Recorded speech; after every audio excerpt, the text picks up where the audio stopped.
हा आपण हे असे बिंदू पाहिले होते 3 किंवा 4 ज्याच्यामधून एक सरळ रेषा जाऊ शकते असे, हो ना. हा एक बिंदू, हा एक बिंदू, हा एक बिंदू, हे 3 बिंदू आहेत. पण तिन्ही कसे आहे, एका रेषेवर येणारे बिंदू आहेत, सरळ रेषेवर. हा म्हणून आपण या बिंदूंना काय म्हटलं, एक रेषीय बिंदू म्हटलं होतं, बरोबर, कोलिनियर पॉइंट्स.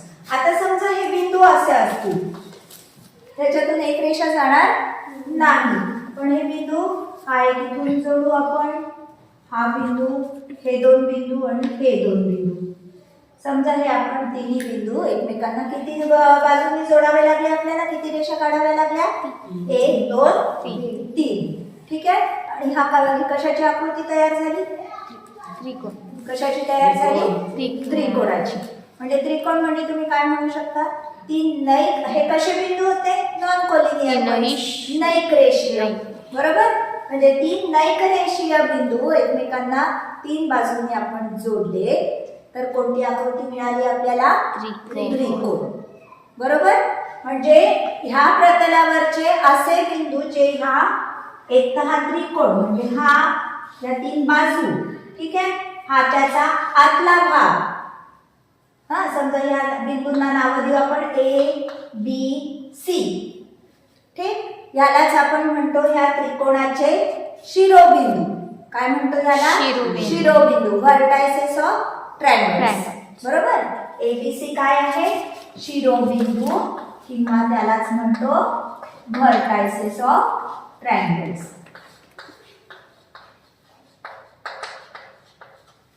ठीक आहे.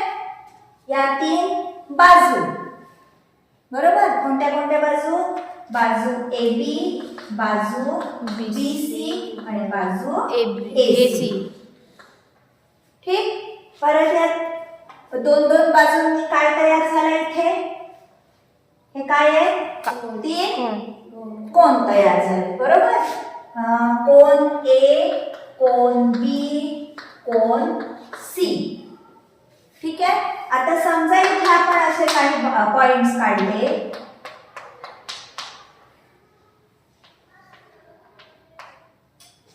हा. आता समजा याला नाव देऊ P Q R, याला नाव देऊ L M N, इथे घेऊ समजा S एखादा. हा कसे दिसतात ते पॉइंट्स, तुम्हाला तर इथे असंख्य पॉइंट्स आहेतच. ठीक आहे. आता ह्या बिंदूंना काय नाव आहे, काय म्हणू आपण, कसे बिंदू म्हणू, त्रिकोणाच्या अंतर्भागातील बिंदू, बरोबर, इंटेरियर पॉइंट्स. आणि हे कसे आहे, बाह्य भागातले. हा एस कसा आहे, त्रिकोणावरील आहे, बरोबर. आणि हे आहे त्रिकोणाच्या अंतर्भागातले. ठीक. मग हा जो पूर्ण बिंदूंचा संच आहे, कोणता, या त्रिकोणावरील बिंदू, आतले बिंदू, हा, हे सगळ्या मिळून ह्याला काय म्हणणार, हे हा त्रिकोण आणि त्रिकोणाचा अंतर्भाग मिळून काय मिळतो आपल्याला, त्रिकोण क्षेत्र. काय मिळतं, काय म्हणतो आपण त्याला, त्रिकोण क्षेत्र. ठीक आहे. ट्रायंगल कडे एक त्रिकोण आहे, काय नाव वाचा याला, कसं वाचा, त्रिकोण ABC असं वाचायचं त्रिकोणाचं नाव. ठीक आहे. आता ह्या 3 बाजू आहेत, AB BC आणि AC. ठीक आहे. या तिन्ही बाजू मी दोन्ही बाजूंनी थोड्या थोड्या वाढवते समजा. हा आधी ही वाढवून पाहू. ठीक. इथे परत आणखी एक कोण मिळाला आपल्याला, हा तर कोण आहेच आहे. हा कसा कोण आहे, BCA ABC आणि BAC, हे कसे कोण आहे, आंतरकोन आहे. आता समजा मी ही बाजू वाढवली तर इथे आपल्याला आणखी एक कोण मिळाला, त्याला समजा नाव देऊ आपण ACD. हा कसा आहे तो कोण, त्रिकोणाच्या बाहेर आहे.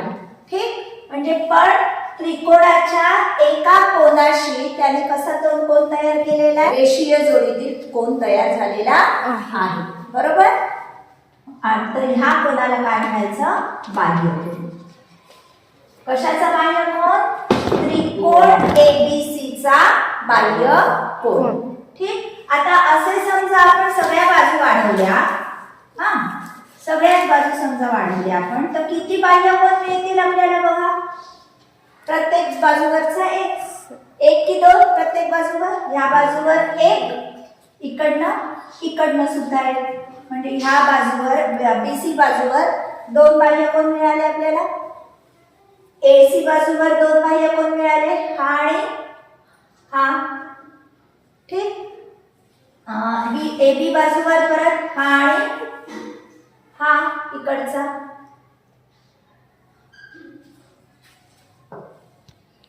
असे किती बाह्यकोन मिळतील आपल्याला बघा. डी वाढवली इकडे, हा ही एसी वाढवली, हा एक मिळाला. ठीक आहे. परत ही एसी इकडे वाढवली, हा एक मिळाला. परत ही इकडे वाढवली, हा मिळाला याला.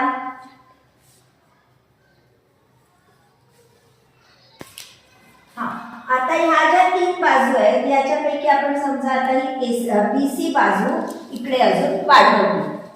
ठीक. तर आपल्याला काय दिसतंय परत आणखी एक कोन तयार झालेला दिसतो आहे. ठीक. हा या बीसीसी हा कसा कोन तयार झाला. या अँगल एसीबी चा कसा कोन वाटतोय तो रेषीय जोडीतील कोन आहे कारण एकाच रेषेवरचे 2 कोन आहेत. ठीक आहे. आता समजा ही बाजू आपण वाढवली, हा आपल्याला दुसरा मिळाला कोन, हा 1 हा 2. ठीक. मग हा समजा इकडे ही बाजू वाढवली, हा तिसरा कोन झाला. एक इथे लिहून घेऊ आपण. हा तिसरा कोन मिळाला आपल्याला. याला कसे कोन म्हणतात. त्रिकोणाचे कसे आहेत हे कोन बाहेर आहे. बरोबर आहे. हे कोन कसे आहे बीएसी, एसीबी आणि एबीसी हे कसे आहेत त्रिकोणाच्या आतमधले. त्याला म्हणायचं आंतरकोन.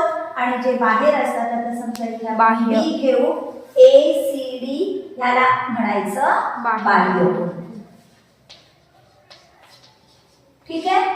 प्रत्येक एका बाजूने आपल्याला किती कोन मिळतात तयार झालेले बाह्यकोन 2 तयार झालेले आहे. म्हणजे ह्या त्रिकोणाला एकूण किती बाह्यकोन मिळतील 6 बाह्यकोन मिळतील. बरोबर आहे. आलं लक्षात. म्हणजे त्रिकोणाचे आंतरकोन किती 3, बाह्यकोन किती 6. ठीक आहे. एका त्रिकोणाला किती बाह्यकोन असतील 6 बाह्यकोन असतील. ठीक. आता बघा प्रत्येक शिरोबिंदू जवळ आपल्याला 4 कोन तयार झालेले दिसतात आहे. एक आंतरकोन 2 बाह्यकोन आणि एक आंतरकोनाच्या विरुद्ध कोन. कारण ह्या 2 रेषा एकमेकांना छेदल्यामुळे तिथे किती तयार झाल्या कोन किती तयार झाले 4 कोन तयार झाले. आणि ते 4ही कोन कसे असतात त्या जोड्या कशा असतात. ह्या 2 जोड्या रेषीय कोनाच्या आहे. ह्याही 2 जोड्या एक आणि ही 2 रेषीय जोडीतील आहे, ही रेषीय जोडीतील आहे. अशा एकूण किती रेषीय जोडीतील कोन तयार झालेले आहेत प्रत्येक बिंदूपाशी 4. ठीक आहे. मग एका बिंदूपाशी 4 असे 3 बिंदूंपाशी मिळून किती तयार होतील इथे 4 इथे 4. मग रेषीय जोडीतील कोनांच्या किती जोड्या मिळतील आपल्याला 12.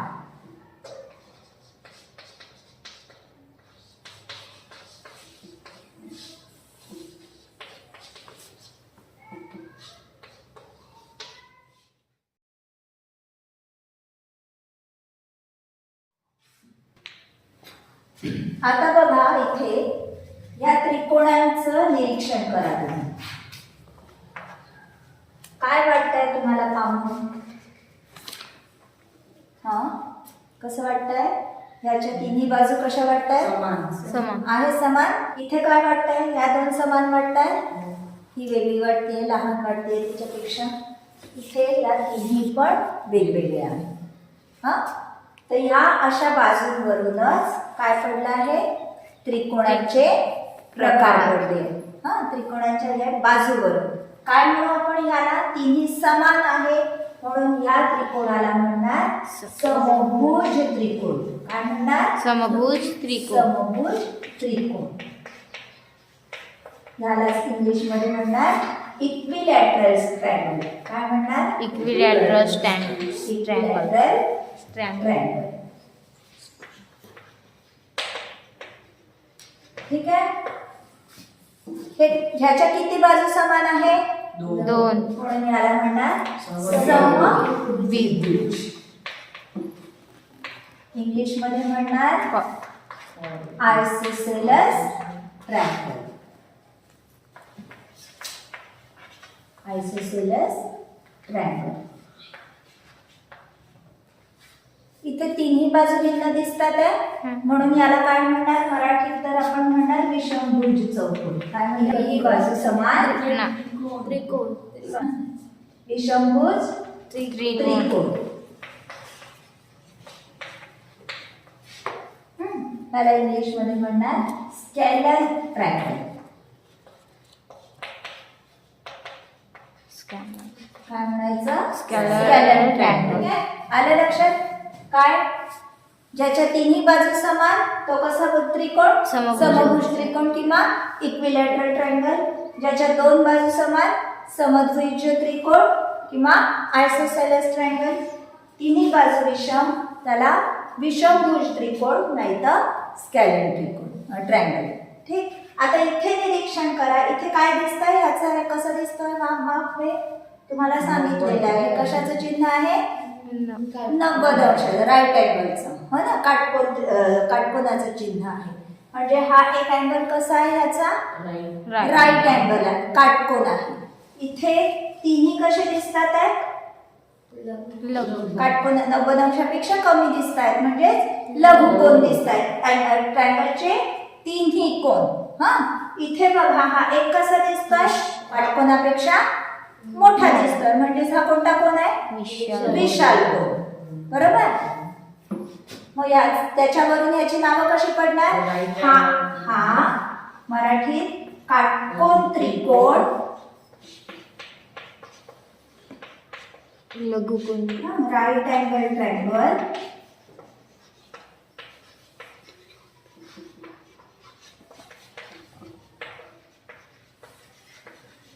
इथे याला काय म्हणतात? लघुकोन त्रिकोण. त्यांच्या कोणांच्या नावावरूनच त्यांची नावं पडलेली आहे त्या त्रिकोणांची. हा लघुकोन त्रिकोण इंग्लिश मध्ये काय म्हणणार? Acute angle triangle.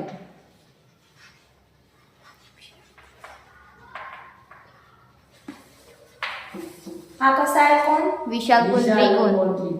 इंग्लिश मध्ये ऑब्ट्यूज अँगल.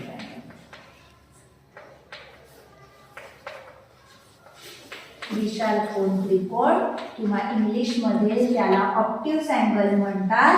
म्हणून ट्रायंगल पण काय होईल? Obtuse angle triangle. ठीक आहे. कशावरून पडले हे प्रकार? हे कशावरून पडले? बाजूवरून. कशावरून? बाजूवरून. आणि हे पडले कोनांच्या प्रकारावरून. बरोबर. म्हणजे असे एकूण किती प्रकार पडतात त्रिकोणाचे? 6. बाजूंवरून 3 आणि कोनांवरून 3. ठीक आहे. याच्यावरून तुम्हाला काही गोष्टी लक्षात येतील की ज्याच्या बाजू समान आहे अशा त्रिकोणाचे अँगल सुद्धा कसे असतील? समान असतील. हा तुम्ही 3-4 असे इक्विलॅटरल ट्रायंगल काढून बघा, समभुज त्रिकोण काढून बघा, त्यांचं मापही सारखंच येईल आणि ते किती असेल? 60 डिग्री असेल. किती असेल? 60. हा म्हणजेच आपल्याला हे पाहायचं आहे की त्रिकोणांच्या तिन्ही कोनांची बेरीज किती असते. हा किती असते मग? 180. हा म्हणून जर तिन्ही माप समान आहे, तिन्ही कोनांचं माप समान आहे तर ते किती असेल? 60. इथे कोणत्या दोन ह्या बाजू समान आहेत त्याच्यामुळे हे दोन अँगल्स कसे असणार? समान असणार. ठीक आहे. आणि इथे तिन्ही बाजू पण विषम आहेत, समान नाही आहेत, त्याच्यामुळे हे अँगल सुद्धा समान नसणार. ठीक आहे.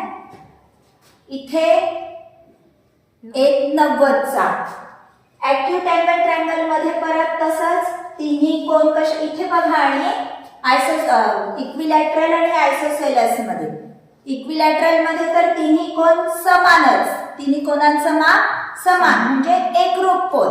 याच्यामध्ये 60 अंशाचा कोण म्हणजे कसा कोण 90 पेक्षा कमी म्हणजे कसा कोण लघु कोण ॲक्यूट अँगल.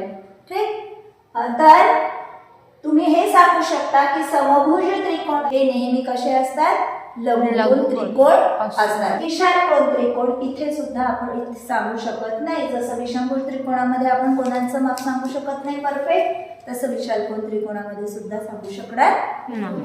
फक्त एक सांगू शकतो की त्याचा एक कोण 90 अंशापेक्षा जास्त. ठीक आहे, आले लक्षात कोणांवरून आणि बाजूंवरून त्रिकोणांचे प्रकार. याच्याच पुढे तुम्ही असेच खूप त्रिकोण काढून बघा. कोणांवरून बाजूंवरून वेगवेगळ्या प्रकारचे त्रिकोण काढून बघा आणि त्या तिन्ही कोणांचं माप घेऊन त्यांची बेरीज तुम्ही एकदा करून पाहिलेलं आहे. काय पाहिलेला आहे प्रयोग आपण केलेला आहे. परत एकदा करून बघा काय येते तिन्ही कोणांच्या मापांची बेरीज. ते तुम्हाला माहिती आहे किती येते 180 येते नेहमी.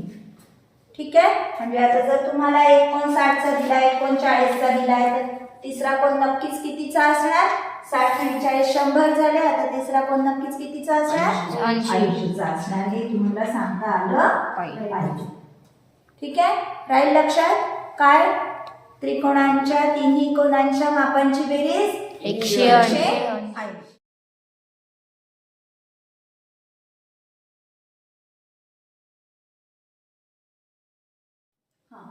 आता बघू आपण त्रिकोणाचे काही गुणधर्म. एक गुणधर्म आपण आताच पाहिला कोणता तिन्ही कोणांच्या मापांची बेरीज किती. पहिला गुणधर्म त्रिकोणाचा तिन्ही कोणांच्या मापांची बेरीज ही नेहमी किती असते 180. जर तुमचे कोणांची माप घेणं चुकलं तरच ती बेरीज चुकेल, म्हणजे 180 येणार नाही. बाकी जर त्रिकोणाची माप तुम्ही बरोबर घेतलेली असतील तर तुमच्या त्यांची बेरीज नेहमी किती येणार 180 येणार. हे फक्त लक्षात ठेवायचं. झोपेतून उठवलं तरी सांगता आलं पाहिजे. ठीक आहे, त्रिकोणाचे प्रकार त्यांची बेरीज. ठीक, झोपेतून उठवलं तरी सांगता आलं पाहिजे म्हणून आता झोपू नको. आता बघू दुसरा गुणधर्म. समजा याची लांबी आहे 4, याची लांबी आहे 5 सेंटीमीटर. ही लांबी आहे 4 सेंटीमीटर. तर कधी पण ही तिसरी बाजू जी आहे ती ह्या दोनच्या बेरजेहून जास्ती असते. ठीक आहे, आता बघू ही होती आपली 6 सेंटीमीटर. करा यांची बेरीज 4 अधिक 5 9. नक्कीच 6 पेक्षा कशी आहे मोठी आहे. ठीक, हा दुसरा गुणधर्म लक्षात ठेवायचा कोणता त्रिकोणाच्या कोणत्याही दोन बाजूंची लांबी ही तिसऱ्या बाजूपेक्षा मोठी असते. लांबीची बेरीज ही तिसऱ्या बाजूपेक्षा जास्ती असते. राहील लक्षात. त्याचप्रमाणे दुसरा गुणधर्म कोणत्याही दोन बाजूंच्या लांबीतला फरक हा तिसऱ्या लांबीपेक्षा कमी असतो. जर 6 आणि 4 मधला फरक पाहिला आपण किती येतो 4. 6 आणि 4 मधला फरक किती येतो 2. नक्कीच 5 पेक्षा लहान आहे 5 पेक्षा लहान. म्हणजे कोणत्याही बाजूमधला लांबीमधला फरक. आधी काय पाहिलं आपण कोणत्याही दोन लांबींची बेरीज तिसऱ्या बाजूपेक्षा कशी असते मोठी असते. आता काय म्हणतोय आपण कोणत्याही दोन लांबींमधला फरक हा तिसऱ्या लांबीपेक्षा कसा असतो कमी असतो. ठीक आहे, राहतील हे काही नियम लक्षात.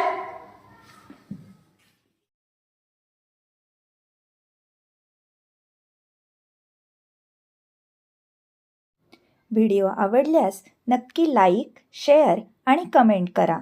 आणि हो, सबस्क्राईब केलं नसेल तर अवश्य सबस्क्राईब करा, म्हणजे मी नवीन अपलोड केलेल्या व्हिडिओजचे तुम्हाला नोटिफिकेशन्स मिळतील. धन्यवाद.